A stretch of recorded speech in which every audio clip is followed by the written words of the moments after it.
Төменгі температурадағы нано мөлшерлік жанармай элементі көгілдір энергияны алуда қолданып жүрген құрылғылардан әлде қайда ерекше. Айрықша ерекшеліктері: жоғары КПД, үлкен тығыздық қуаты, әртүрлі жанармайды қолдануы, шағын көлем, стационарлы және мобильді қондырғыларды жасау мүмкіндігі. Біз қолданған кезде су буы мен көміртек диоксиді пайда болады. Соңғысы жылу электростанцияларына қарағанда айтарлықтай аз шығады.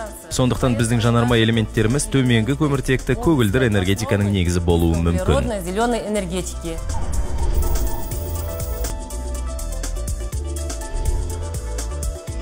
Жанармай элементтері катод пен анодтан құралады. Катод лантан негізіндегі қатты оксидтен жасалған жұқа пластина.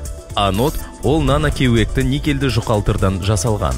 Олардың арасында итримен тұрақтандырылған оксид циркониясынан наномөлшерлі электролит бар. Әр ұяшықта анод жағынан жанармай жүргізілген. Катод жағынан қышқылдандырғыш және ауа.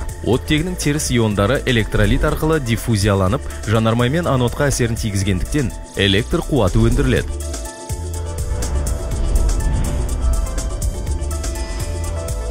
Мұндай элементтердің көбі ұяшықтарда ұйымдастырылған. Олардан шағын әрі қуаты мол батарея жинастыруға болады.